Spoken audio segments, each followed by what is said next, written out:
At number 10, we got the Leader. The Leader, also known as Samuel Stern, is a frequent villain of the Hulk. Samuel Stern was exposed to massive amounts of gamma, turning his skin green and making his head grow. Now he's super strong and really smart. So that's what you gotta do to become smart? Man, my whole life is a lie. I mean, you hear that, kids? Don't go to school, just do what Samuel Stern did. It will work a lot faster, trust me. Although, side effects may include becoming a supervillain, so be wary of that. At number 9, we got the Lizard. Dr. Kurt Connors, aka the Lizard. He has been a prisoner of the raft. After losing his arm, Kurt devoted his life to creating, a serum to regrow lost limbs. He used himself as the first test subject, and it didn't really go his way. I mean, he grew his arm back, but it came at the cost of being an evil mutant lizard who just terrorizes people. So that kinda sucks for him. At number 8, we got Morbius. Michael Morbius was a famous biochemist. He was diagnosed with a rare and seemingly incurable blood disease. But that didn't stop Michael. He eventually found a cure with just a few side effects. I mean, more of like a curse. Not a big one, it's just the curse of the living vampire, which turns him into a blood-sucking vampire who is very powerful. But I mean, at least he cured himself, right? That's the most important thing. And at number 7, Clayface. When he was first introduced by Bill Finger and Bob Kane back in Detective Comics issue 40 in 1940, Clayface, aka Basil Karlo, was a B-list actor who began a life of crime under the guise of a villain he once played in a horror movie. It wasn't until the 50s that the shape-shifting version of Clayface came to be, as science fiction villains were on the rise during the start of the Silver Age. Karlo wouldn't return until after Crisis on Infinite Earths. Now, Clayface has the ability of using his clay-like anatomy to transform himself, and also concoct items like weapons out of his body. Clayface is an example of a villain at Arkham who requires a special cell to contain him in order to ensure the safety of everyone in the facility, and to ensure that he won't be able to break out by any easy means. And at number 6, the Penguin. Compared to others on our list, the Penguin is by no means a villain who is physically intimidating. Instead, it's this criminal mastermind's intellect and connections that makes him threatening in Arkham. Considering Oswald Cobblepot is one of the 4 most powerful villains in Gotham City, whenever he's locked up in Arkham, he's well protected. You do not want to get on his bad side, or surely you'll suffer major consequences. And it won't be him doing the dirty work, that's for sure. Penguin has proved his ingenuity and cruelty on many an occasion, and even when he's locked up, he's still got major influence over what happens outside of Arkham's walls, and of course, within them. And at number 5, Killer Croc. Killer Croc is an obvious inclusion on this list. Look at him. Killer Croc is another villain who requires his own specially made holding cell, which is actually often depicted as the sewers of Arkham Asylum. This is because of his deadly strength and sheer size. In addition to those traits, he also has enhanced endurance and speed, with skin that is nearly impenetrable, even from high-caliber weapons fired from a distance. So needless to say, he's not a villain whose cell you'd want to accidentally wander into. And at number 4, Great White Shark. Great White Shark, aka Warren White, is the perfect example of the kind of effect that Arkham can have on an individual. While his origin story might not be as popular as someone like Harley Quinn's, both of which are tied integrally to Arkham Asylum, Great White Shark's is perhaps more ruthless, since his transformation was a means of survival rather than the product of manipulation. Now, prior to his time in Arkham, Warren White, who first appeared in Arkham Asylum Living Hell issue 1 in 2003, was a crooked financier who was nicknamed Great White Shark for his ruthlessness when embezzling millions from his company's pension fund. When he was caught, he pled insanity, which led to him being sent off to optical manipulation. Didn't do it for you? Well, surely the Clown Prince of Crime's more off-kilter ways of manipulation will. The Joker has that certain je ne sais quoi when it comes to his manipulation. I mean, look at what he did to Harley Quinn, and yeah, that probably didn't turn out for the best, did it? There's been multiple times in the comics that the Joker has managed to get out of Arkham Asylum, and also many a times in other adaptations too. I mean, that's how the Arkham Asylum video game goes down and what ends up leading to him getting out into Arkham City. It's intense. Dude always has a plan in some weird twisted way. A plan that always manages to fuck with Batman. But back to the comics. In Frank Miller's The Dark Knight Returns, the Joker manages to manipulate his way out of Arkham once news of Batman's return surfaces, with the villain feigning that he's returned to sanity to the point where he and his psychologist find a spot on a popular talk show in Gotham. And what does he do? He uses his Joker toxin to straight up murder the entire studio audience, his doctor, the crew, the host, pretty much everyone in that studio, and then escapes. Classic Joker behavior. There's no length that he wouldn't go to in order to encounter his beloved bats, or to creatively murder a slew of people in a way that he found comical. Dude's all about the joke, with the butt of that joke often being mass homicide. Number 10. Fool Killer. Gregory Salinger wasn't the first to hold the title. In fact, he was influenced to take up the mantle after serving time in prison and hearing stories of the original Fool Killer from his cellmate. He was later given the costume and from there adopted the mantle, finding inspiration in the story of the criminal, where the original Fool Killer was a murderer who was obsessed with religion, punishing and killing those he believed behaved sinfully. Gregory had a different outlook when it came to what made one a fool. He believed that those who were mediocre or materialistic deserved to be labeled fool and killed. Well, sometimes this put him in conflict with heroes, other times it actually put him in conflict with villains. At one point, he even almost killed himself, when after taking on Spider-Man he heard someone remark that anyone who tried to take on the hero was a fool. Gotta kill himself. But he didn't, it's all good. Number 9. Massacre. Marcus Lyman turned villain after an attack on him and his wife left her dead and him with shrapnel lodged in his brain. The shrapnel altered his brain, making him unable to connect with others, and in effect, turning him into a sociopath. Marcus became Massacre and started running around shooting and killing people. He even managed to shoot Spider-Man, but Peter was still able to take him down despite being depowered at the time. Massacre was admitted to Ravencroft Institute. He was committed in the comics in 2011, but managed to escape in 2013. However, he then came up against Superior Spider-Man, which meant the ultimate end for Massacre, as he was shot and killed himself, until of course he was later resurrected. Final ends don't really have much weight after all in the comics. Number 8. Chameleon. A villain we have yet to see in the MCU, but who we were teased getting when a Dimitri showed up in Spider-Man Homecoming. However, this Dimitri Smirdyakov seemed to be working for S.H.I.E.L.D. and has so far appeared fairly legit and not an undercover version of the comic book villain Chameleon, sadly. But time will tell if this changes. Chameleon is one of the oldest Spider-Man villains around, appearing in the very first issue of Amazing Spider-Man out of the 1960s, where he besmirched Spider-Man's hero identity by performing crimes while under his guise. At one point, Spider-Man was made more aggressive after learning that his parents were actually robots in disguise. Yes, that really happened. And as such, when he ends up catching Chameleon, this event ends up bringing up repressed childhood trauma for Dimitri, causing him to question his own identity and driving him insane. He was later taken to Ravencroft but ended up escaping after adopting the identity of staff member Dr. Ashley Kafka. At number 7, we got the Juggernaut. Cain Marco is the stepbrother of Charles Xavier. Yes, Professor X. His father Kurt married Xavier's mom Sharon, and they all moved into the X mansion for a while. Juggernaut is powered by the Crimson Gem of Cyttorak, which basically makes him an unstoppable force. Once he gets running, you better drop what you're doing, just get out of the way. Seriously, if you care about your well-being or your family, just run. It's that easy. At number 6, we got Super Skrull. The Super Skrull is a Skrull and can harness all the abilities of the Fantastic Four. Yes, and I mean all of them. The whole team. That includes being able to stretch, go invisible, make force fields, go on fire, and super strength. Luckily, the raft is there because who would want to go up against that?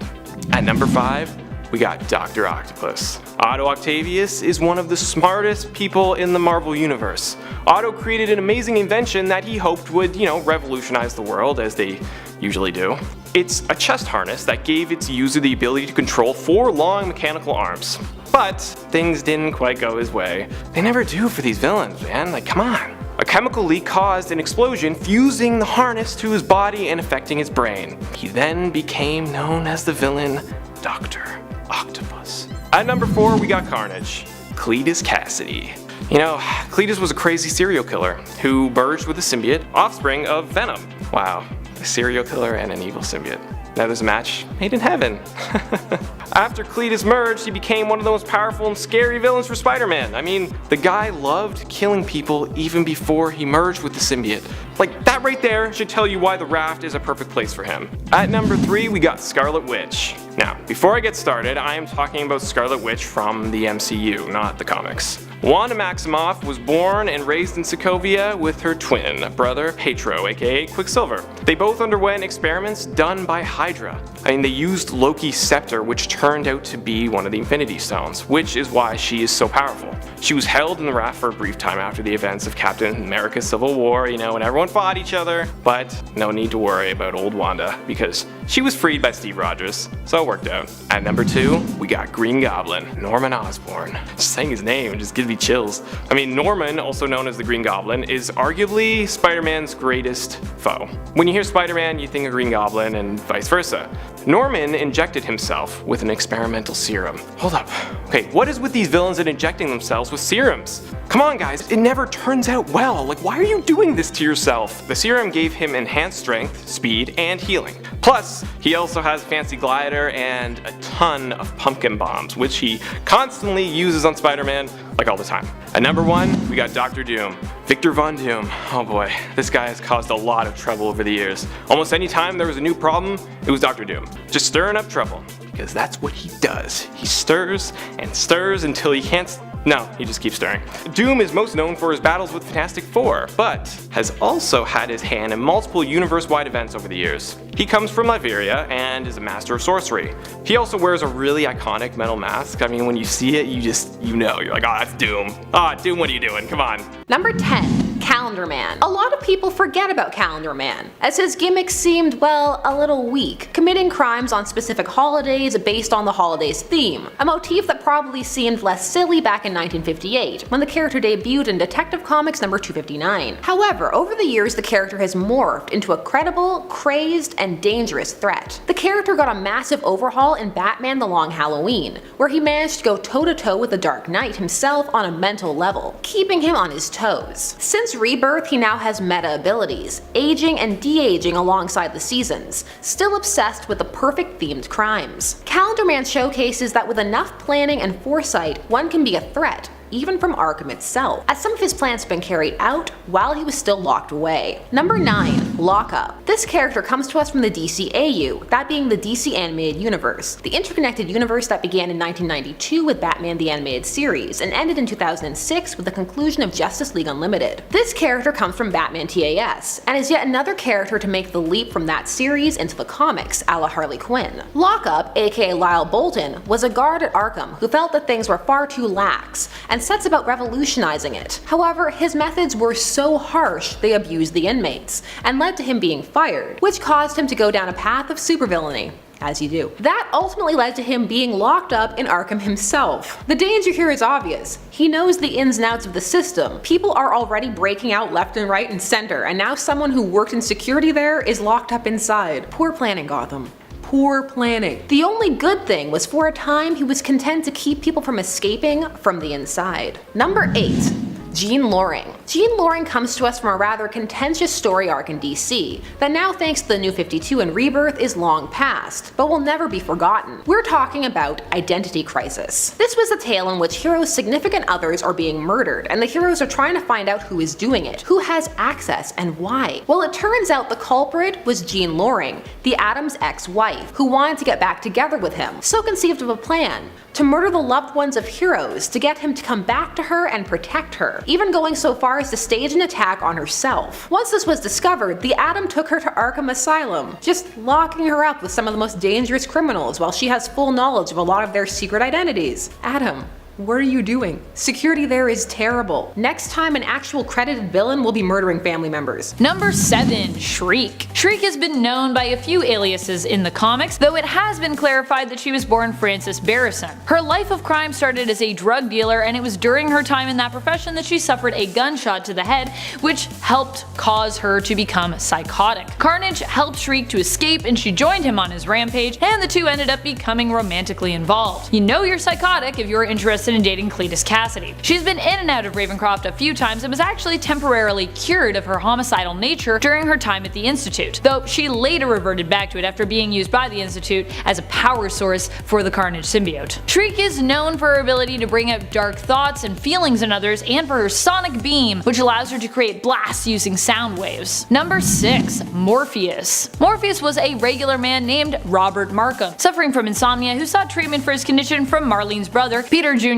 Alruane, who was a doctor. When using experimental treatment to cure the issue, however, something went wrong. The normal man was transformed, finding that his insomnia had worsened. He also now had the ability to access and alter people's dreams, kind of like Freddy Krueger. He used this power to take control of Marlene's brother, but eventually was defeated by Moon Knight. Number 5. Mysterio. Quentin Beck is known as a criminal mastermind and former special effects specialist, who used his expertise to pull off heists and seek revenge on supers who stand in his way. During his time at Ravencroft, he ended up discovering that his obsession with special effects had made him ill, after being exposed to chemicals used within his trade. He was told he had developed an inoperable brain tumor and lung cancer, and that he only had a year to live. Ravencroft released Quentin, believing he no longer posed as a threat to anyone. And what did Quentin do? Immediately set to work on one last villainous plot, with Daredevil as his target. I'm not sure what Ravencroft's success rates are at this point, but I imagine they would rival Arkham's in how bad they are at successfully containing and curing villains. Not very good at it. Number 4. Dr. Octopus. Doc Ock, or Otto Octavius as he was known, was once a very brilliant and sane scientist, though not without his own issues. His mother always fussed over him while his father was physically abusive to him. When he was young, he fell in love, but his mother refused to give the couple her blessing, believing the fellow scientist he had fallen for was simply not good enough for him. This incident would lead to an argument that would result in his mother becoming estranged from him. The loss of his mother and his love, who had died, I know, very dramatic, left him distracted in his work, leading to the accident that would change his life forever and cause him to be brain damaged, but able to control his mechanical tentacles. The damage to his brain turned him criminally insane. Number 3. Bushman. Bushman is one of the main villains for Moon Knight, a mercenary who worked alongside Mark Spector but left him for dead after Spector stood up to defend archaeologist Peter Alroyan's daughter, Marlene. From then on, the two became sworn enemies. Moon Knight once successfully sliced off Raoul Bushman's face and ended up killing him, but he was later resurrected. After his resurrection, he found himself once more in a fight with Moon Knight, who was about to once again cut off Bushman's face, but Bushman pleaded for mercy and was granted it by Spector. After his defeat, he ended up at the Ravencroft Institute. Number 2. Carnage. Cletus Cassidy was not always known as Carnage. There was a time when Cletus lost the symbiote. He was so distraught that he tried to convince others it was still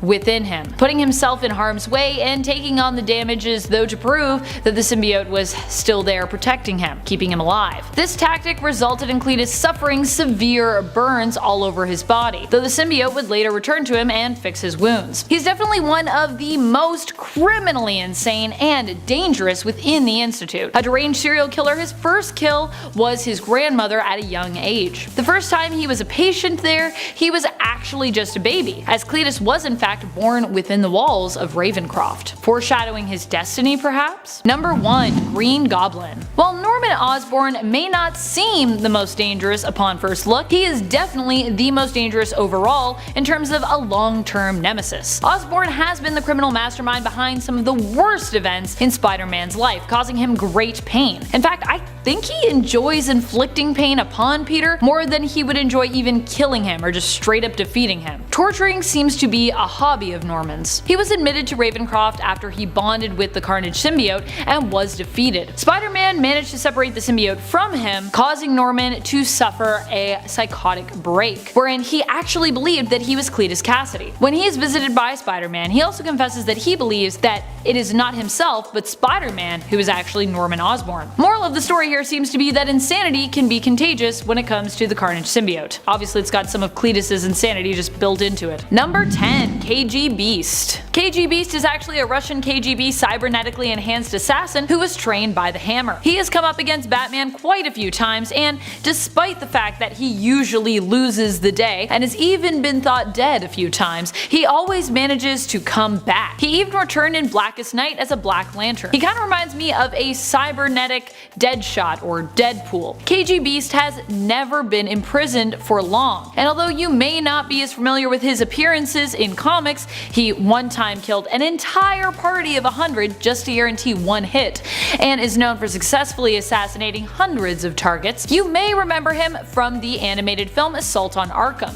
Alas, the film did not greatly do him justice, as he was one of the first to die when he attempted to call Amanda Waller's bluff, not believing that she had implanted nano explosives in their necks. His was detonated and his head exploded as soon as he stepped out of the room, making him the example for the rest of the Suicide Squad. Number 9. The Spook. A classic villain of Batman's The Spook is Val Caliban. Well, he was until he was decapitated by Damian Wayne in an attempt to impress his father, Bruce Wayne. Spoiler alert, that did not impress Bruce. While the Spook's plans were often foiled by the Batman, to most he would seem pretty dangerous. The Spook was a criminal mastermind, escape artist, hypnotist, and minor theater illusionist. He's kind of like if somebody took a Scooby-Doo villain and made them somewhat darker and then just dropped them off in Gotham. While he was often caught by Batman, prison often could not hold him since he was so good at escaping, and was a former architect who had actually designed Gotham's prison. He was eventually driven mad by his failures and ended up in Arkham Asylum. Number 8. Flamingo. Although Eduardo Flamingo's name may sound a little ridiculous and his getup may be a little eccentric, he kinda looks like a crazed matador, he is most certainly a dangerous killer. He was brainwashed by the mob into becoming a killer, and he has killed an impressive number of people, including his own family. He even almost managed to kill the Red Hood at one point, though Dick Grayson managed to stop him. While he is a ruthless killing machine, his weakness is his mental instability. The mob apparently also lobotomized him, which in the comic book world just makes his plans somewhat unfocused and easy to foil. Also, he has trouble speaking sometimes, though it also makes him unpredictable, which can, at times, be an asset. He is an unfeeling killer who has a tendency to eat his victims' faces. Ooh. Number 7. Cornelius Stirk. This character first appeared back in 1988 in Detective Comics number 592. Cornelius Stirk is a serial killer who has the ability to make his victims see him as someone else. He uses this ability to get close to his victims and eat their hearts, after inducing fear in them, as he believes that he needs the fear hormones to live. The funny thing, well, not funny haha, more like funny huh, he was actually released from Arkham in his first appearance, declared sane, but then he stopped taking his meds, and it was not only back to murder, but back to Arkham. He's not used too much, but when he is, it's terrifying. He could be anyone. He's like the salt creature from Star Trek. Number 6. Charlatan. This is the tale of what happens when you have someone who gets too close to an OG villain. Don't do it. Just stop. Paul Sloan was an actor who was hired to play Two-Face in a kind of Lifetime movie. However, during the filming, the prop master switched out the fake acid for real acid, and initially gave him the exact same disfigurement, and later it was far worse. This set him off the deep end and also led to him being highly confused as to whether or not he was Two-Face or not. In the modern version, he was hired by rogues to impersonate Two-Face, and tortured by the Scarecrow till he lost the ability to feel fear at all. Driven mad, he set out to take down the villains that hired him. Well, Batman can't have that. That's his job. So off to Arkham with him. Maybe he can get them in there. Number 5. Ragdoll. So there have been multiple Ragdolls. For our purposes, we need the first, Peter Merkel, but in the New 52 continuity. Ragdoll is a villain with the ability to just completely compress himself, so he can collapse and move under things, like a ragdoll, hence the name. He uses his abilities for evil, because of course. While really he could probably end up in Blackgate, Batman comics have a tendency to put metas into Arkham, kind of the idea that their abilities make them crazier. Maybe they do. Number 4. Humpty Dumpty. This character first appeared in 2003 in the comic Arkham Asylum Living Hell. Humpty has a compulsive need to fix things. The only problem, not all the things he fixes are broken, and in the process he breaks them, causing things like subway accidents. He focuses on mechanical items that offend him in some way. This obsession lands him in Arkham, where he's actually one of the better inmates. He even fixes things for the other prisoners there, such as repairing the ventriloquist dummy. The only problem is he doesn't know what he's doing is wrong. So if he gets out, he will do it again, and no one knows what he will try to fix next. Number 3. The Doll Maker. The Doll Maker is the son of the Toy Man, who developed a complex due to a lack of affection from his villainous father, who loved other children far more than him. This set him on a quest to one-up his father, as he sought to truly hurt children with his toys. After being taken out by Supergirl, he is thrown in Arkham, because everyone is just dumping their villains into Arkham. No asylums in Metropolis, I guess. I mean, they all talk in there. This is how villain leagues get started. Number 2. The Psycho Pirate. For our purposes, we're talking about the second Psycho Pirate, Roger Hayden. The Psycho Pirate possesses a magic mask with the power to project emotions, but that's far from what makes him dangerous. Even though his powers could be augmented to great effect, so that he could even control people. No, he rose to truly dangerous prominence during Crisis on Infinite Earths, which was a major DC story event, where they decided their multiverse and characters were out of control. So they constructed a climactic event to merge the universes and kill off unwanted characters. This occurred in 1985 to 1986. After this event, the Psycho Pirate was the only person for a time who remembered what happened, which drove him mad, and led to him being imprisoned in Arkham. But he also contained the ability to bring some of those characters and universes forth, if he were ever able to become sane. He even managed to bring some of these characters back during Grant Morrison's Animal Man run. Since then, and after even more reboots, his powers are back to what they were when they started. But for a time, he could have undone all reality. But I mean, DC does that themselves anyway. Number 1. Who could it be? Well, it's Jason Todd, the second Robin, unless you're in the DCAU-verse. Jason Todd was infamously killed by the Joker, beaten by a crowbar and left in a building wired to explode. His fate left up to reader vote, which rumor has it was ultimately decided by an angry fan with his phone on redial. Later, the character was resurrected when Superboy Prime punched the wall. Yes, he punched a wall and it ricocheted across realities, changing all kinds of things. However, when Jason first returned, he was far from fine, and for a time, some felt he was far from sane. Grant Morrison's Batman and Robin run saw the character being held in Arkham for observation, after all the havoc he had wrought, killing villains, attempting to take down the rest of the Bat family during the Battle for the Cowl arc. Really? Tim should never walk again after all that? But if we dealt with injuries in comics realistically, no one would be able to do anything. Ever. Dick was keeping him in there for his own safety, allegedly. But really, how safe is that? He's really lucky that Jason was just bitter and not actually insane. Otherwise, again, secrets revealed, alliances formed, people dead, which did happen while he was there. More so after he was successfully transferred to Blackgate. When he was, the inmate suicide rate spiked. A bitter ex-Bat family member with an axe to grind, a menace to villains and heroes alike. Sounds like a dangerous inmate to me. And at number 10, Mr. Freeze. There's no doubt that Mr. Freeze, aka Victor Fries, is one of Batman's most deadly foes. He's a former cryogenics expert who got into a lab accident when trying to cure his terminally ill wife. He built himself a criminal empire in order to have the funds to continue his research. Freeze ends up at the bottom of our list primarily because he's a villain who often cooperates quite well with Arkham's staff, and his tragic and complex nature often lends him to be a more empathetic villain. Compared to the others on our list, or our part 1, Mr. Freeze isn't really trying to vindictively kill others in Arkham. On some occasions, he's even been allowed to continue his research while locked up there, and he's considered one of the only sane inmates in the asylum, primarily there because of its intensive security and ability to have specialized holding cells, which Freeze needs in order to maintain his body temperature and stay alive. And at number 9, Two-Face. Harvey Dent first appeared in Detective Comics issue 66 back in 1942, making him one of the longest-running adversaries of Bruce Wayne's. After acidic chemicals are thrown at him during a court trial, the once Gotham City District Attorney went insane, adopting the criminal persona of Two-Face thanks to his appearance. Becoming obsessed with the concepts of chance and fate, the character is often depicted as schizophrenic, bipolar, or having some sort of dissociative identity disorder, meaning he's exactly the kind of individual who, based on his criminal record,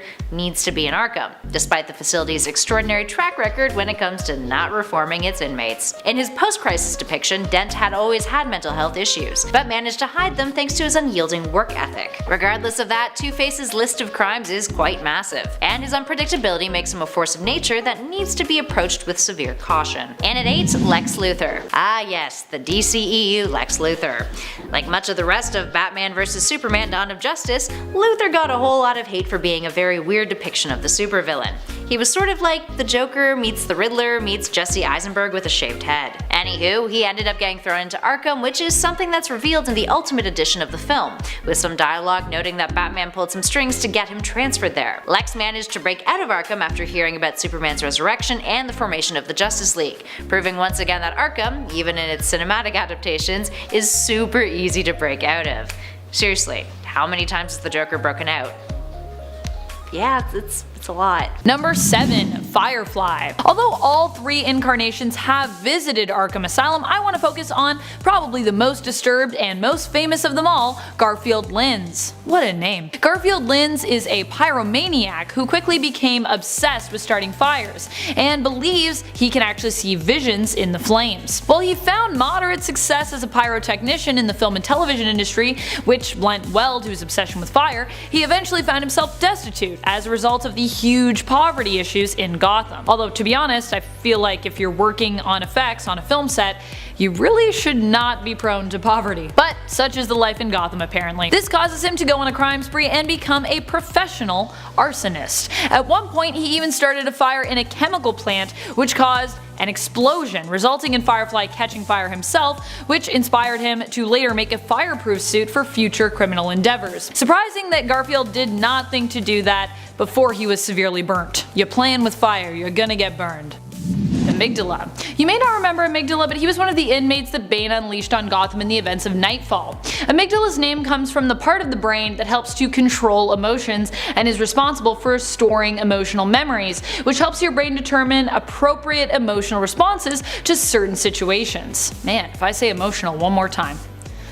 Amygdala had this part of his brain removed in an attempt to help diminish his violent and homicidal tendencies. However, this had the opposite effect, as he no longer possessed the part of the brain that helped him to be self-aware when it came to his emotional responses, making him just rage all the time. He has the physique of a championship bodybuilder, and as such can be very dangerous when he goes into a rage. Fortunately, Batman is often able to calm him down, and he even spends some time as one of the good guys, living as an ally and in the same apartment as Dick Grayson while working as a warden at a prison. Number 5. James Gordon Jr. Many people are familiar with Commissioner Gordon's daughter, Barbara Gordon. She is also a member of the Bat family as Batgirl and was for a time Batman's tech whiz as Oracle. She is also the leader of Birds of Prey and on-again, off-again love interest of Dick Grayson. But what do you know about Jim's son? James Gordon Jr. may not often be talked about in the comics, but it's not because he's not interesting. He just kinda decided to go in the opposite direction of his sister. James Jr. is actually a psychotic murderer. He was taking medication to help him with his psychotic tendencies, but he's a smart man and he was able to actually reformulate his meds to make him more psychotic instead. He believes that empathy is a weakness and aims to take down the Bat and, in turn, poison an infant nutritional facility. It's gonna make everybody psychotic. Woo! Number 4. Solomon Grundy. A villain who just keeps dying and coming back. Solomon Grundy is best described as a zombie. While he isn't always a bad guy, he did work alongside Hawkgirl in the Justice League animated series and even died in the process and went to heaven. He is definitely not someone you'd want to run into in a dark alley. Solomon Grundy was first introduced in 1944 and at the time was kind of DC's Hulk equivalent. He is super strong and large with limited intellect, and he is also grey, which was the Hulk's original color. While he has changed over time, his smarts, or lack thereof, still seem to be his downfall, making him a powerful character but not a criminal mastermind. He usually works underneath more acclaimed villains, acting as the muscle. In fact, he's even been mind controlled by supervillain Gorilla Grodd for such a purpose. He appears as an asylum inmate in the Injustice games. Cheetah. One of Wonder Woman's most notable nemesis, Cheetah is slated to be the new big bad for our heroine actually in her newest film, Wonder Woman 1984. Her were-cheetah-like abilities make her a surprisingly formidable foe for Diana Prince, though the version in the film is actually Barbara Ann Minerva, whereas the original Cheetah was Priscilla Rich, who actually made her debut only a couple of years after Wonder Woman in the comics. Priscilla Rich is also the incarnation we're referring to in this list. She fights against Wonder Woman and some other members of the Justice League in Arkham Asylum in the fun comic series Batman 66 meets Wonder Woman 77. This version of Cheetah is a wealthy socialite who is jealous of Wonder Woman and is skilled in acrobatics. Number 2. Brainiac. So this only happens in the LEGO Batman games, but it still happened. And Brainiac is one of the most powerful telepaths in the DC universe, and is pretty undefeatable in most continuities, though not all continuities. In LEGO Batman 3 Beyond Gotham, the villain's appetite seems to have surpassed just shrinking cities. Instead, he aims to shrink the entire Earth by absorbing the energies of a representative lantern from each of the different lantern corps, and focusing that energy through a power crystal. He ends up defeated and shrunk down himself, so cute, before being placed in Arkham Asylum. He does of course manage to escape shortly afterward, however, when Luthor accidentally breaks the glass bottle that Brainiac is being kept in, and he is returned to his normal size. Number 1. Superman. In Emperor Joker, Superman becomes an inmate at Arkham Asylum daily. He always escapes but is recaptured by Bizarro, who once again locks him up in the asylum. In this altered reality, everyone believes him to be a murderer despite the fact that he professes his innocence. He finally manages to break this cycle when he gets captured by a somewhat evil corporate version of Lois Lane. She can't help but be drawn to him, though she doesn't really know why she is. She originally decides to help him only so she can trap him and experiment on him, but sets him free because she finds she has inexplicable feelings for him. Oh, I wonder why. In at number 10, the Ventriloquist. Ventriloquist, aka Arnold Wesker, is a criminal genius who suffers from dissociative identity disorder, which manifests itself in the dummy he carries around with him, a psychotic puppet called called Scarface. When he first appeared in the comics, he would execute his crimes via Scarface, who was dressed up like Al Capone. There has been 2 others to take up the mantle of ventriloquist aside from Wesker, who at one point was killed off in the comics. The other 2 are Peyton Riley and Shauna Belzer, the latter appearing in the New 52 as a foe of Batgirl's. While Wesker has no superhuman powers and lacks much of an ability in hand-to-hand combat, he's a master criminal strategist, and sometimes brains are more dangerous than brawn when it comes to Arkham Asylum. In at number 9, Maxie Zeus. Maxie Zeus is a bit more of an obscure Batman villain. He is a delusional criminal who firmly believes that he is literally the Greek god Zeus. First appearing in Detective Comics issue 483 back in 1979, Maxie was a Greek history teacher who lost his mind after he lost his wife. Using his intelligence and cunning, the character became a prominent criminal figure in Gotham. When he was initially locked up in Arkham in Batman and the Outsiders issue 14, Bat suggested that he be put in the maximum security wing. Instead, he was placed in a regular security cell and eventually escaped because of it, forming a team of mythology-based superhuman agents called the New Olympians afterwards. On top of his comic book appearances, he's also present in the Arkhamverse video games. Well, somewhat. There's a cell in the Arkham Asylum video game covered in Greek symbols implying that it was once Maxie's. You can find it in the patient pacification chamber in the intensive treatment center. Then, in Arkham City, you can find his nightclub Gotham City Olympus, along with a story that tells how he disappeared after a few electroshock therapy sessions. And at number 8, Tweedledum and Tweedledee. Upon first look, Tweedledum and Tweedledee may not be all that intimidating,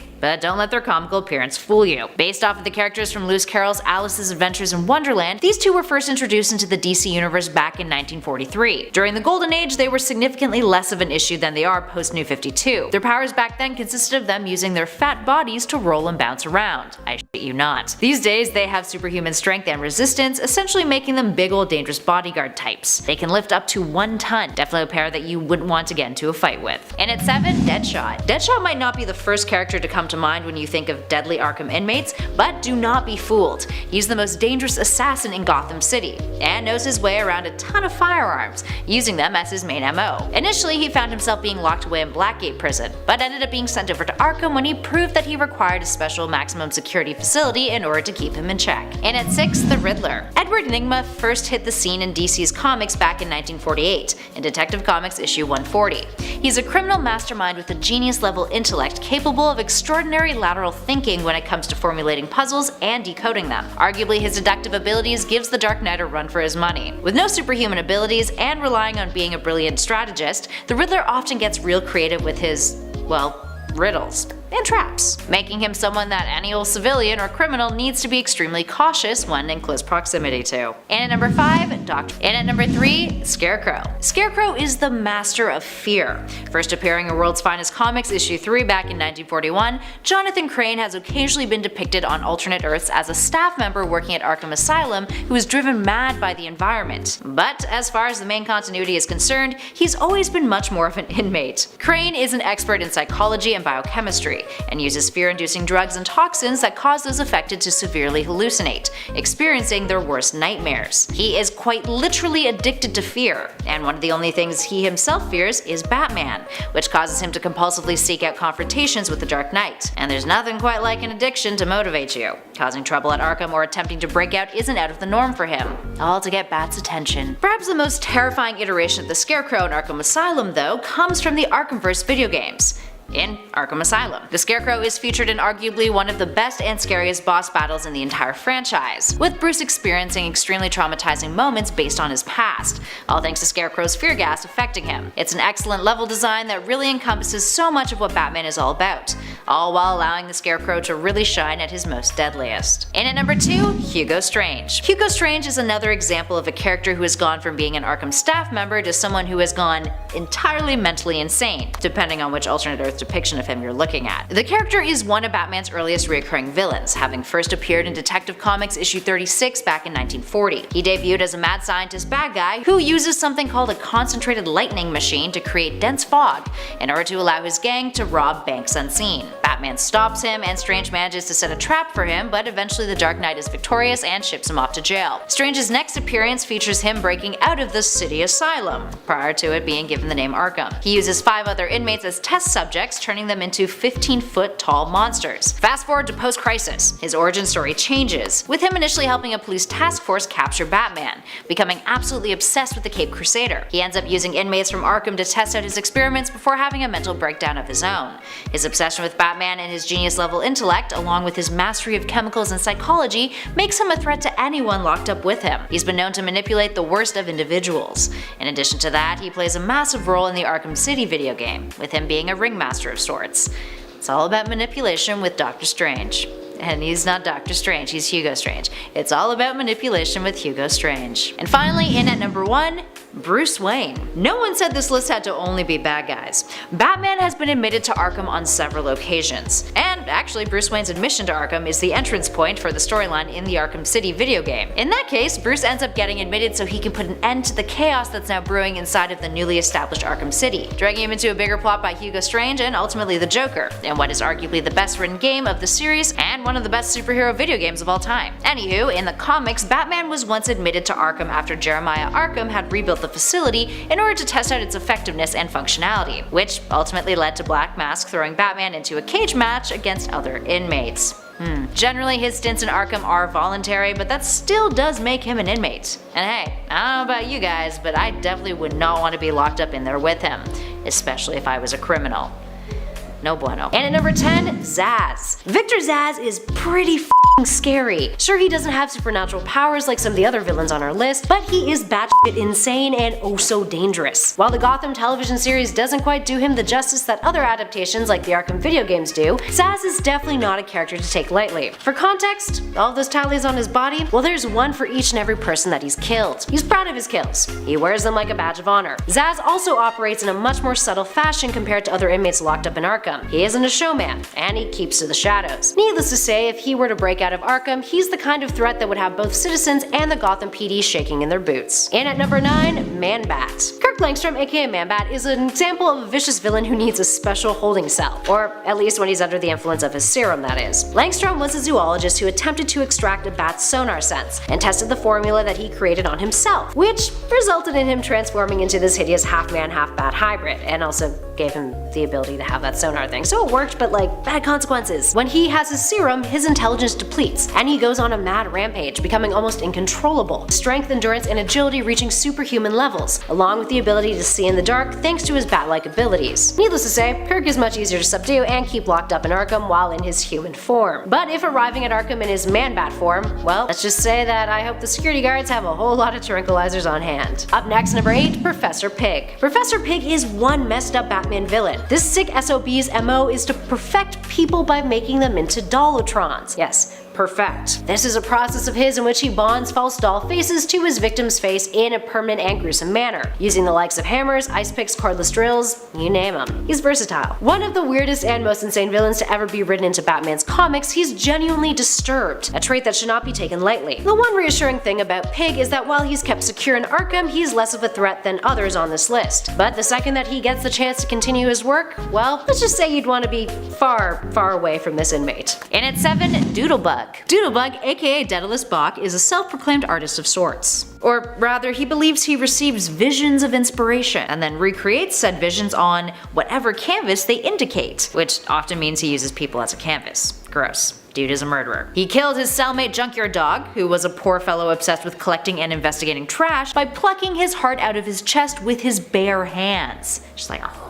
Kill Bill style. This was part of his satanic ritual, of course. Aside from having a few awkward similarities to Jean-Michel Basquiat, both physically and stylistically when it comes to Doodlebug's art. The character is one of the more obscure Arkham inmates, having only appeared in Arkham Asylum Living Hell for 6 issues in 2003. And at number 6, Death Rattle. Death Rattle actually killed our previous number, Doodlebug, as part of a demonic sacrifice. A lot of rituals going on in Arkham sometimes. Needless to say, he's one creepy dude. Erasmus Death Rattle Rain is not only a serial killer, he's also a cult leader, and claims that he's a psychic. He founded his own religion, which generally doesn't operate on any sort of ethical foundation whatsoever. He also went about killing 56 members of his congregation, so clearly it's not the most predictable of religious institutions, that's for sure. Plus he shared a cell with Warren White, aka Great White Shark, so you know he ain't a pushover. Death Rattle believes that he can communicate with the dead, and when Arkham was attacked by demons and ghosts of its inmates' victims, the former members of his church told him to throw himself into the fires and sacrifice himself. Death Rattle willingly did it, but turns out the ghosts just wanted him to die and rot in hell. Ghosts have feelings too, you guys. Moving on to number 5, Prometheus. Prometheus is a villain who is a foil to Batman of sorts. He possesses no actual superhuman abilities, but instead has undergone training similar to Bruce Wayne's. He's done intensive mental and physical training, uses similar technology to the Cape Crusaders, and even has a strobe light capable of disorientation and hypnotism. He can also download the knowledge and physical skills of his foes into his brain via a compact disc, which is like kind of insane and kind of dates him a little bit. There have been a few iterations of Prometheus over the years, with the most popular one being an unnamed villain, the son of two hippies who was traumatized at a young age when his parents were brutally killed by police. This led to him undergoing a similar journey to Bruce Wayne's, except fighting on the opposite side than the Dark Knight. In other words, a man with that kind of determination, willpower, and commitment to annihilating the forces of justice ain't someone to take lightly, especially not in Arkham. In at number 4, the Mad Hatter. Mad Hatter is yet another one of the more comical members of Batman's rogue gallery, and he's been in Arkham quite a lot over the years. First appearing back in 1948 in Batman issue 49, the Mad Hatter, aka Jervis Tetch, didn't have many friends growing up due to his physical appearance, but what he did have though was a genius level intellect, which led to him becoming a neuroscientist and inventing a mind control technology. He knows how to dominate and control the human mind like the back of his hand, often making use of hypnosis. He's also great at hiding covert mind control devices, which means he's definitely the guy that you'd want to hit up in prison to sneak in contraband. But surely, that would come with a price. In at 3, Catwoman. Catwoman, aka Selina Kyle, has straddled the line of anti-hero and villain for many years now. Initially a baddie back in the golden age of comics when she first appeared in Batman issue 1 of 1940, she's an expert burglar, skilled gymnast, and knows her way around hand-to-hand combat. Don't even get us started on her cunningness or intellect. Girl has outsmarted some of the best, even Batman at times. While she wouldn't initially be a threat on your radar if you were locked up in Arkham, piss her off and, you're in for a whole lot of trouble. Selina's capabilities are not to be taken lightly, and she can kick some serious butt, especially when you least expect it. Now from one anti-hero to the next, in at number 2, Harley Quinn. Now if you were to stroll into Arkham and you're like, who's gonna be an immediate threat? Well, Harley Quinn and her unpredictability factor is definitely deadly and should be avoided. Hopefully you wouldn't end up in Arkham though, because it's a fictional place. You do not want to accidentally come face to face with Harley Quinn when she's having a bad day, or even say the wrong, or sometimes even the right thing to get her going. Having spent quite a lot of time with the Joker can do that to you. Harley first appeared in Batman the Animated Series before making her comic debut in 1999 in Batman Harley Quinn. She was initially a psychiatrist who worked at Arkham, Dr. Harleen Quinzel,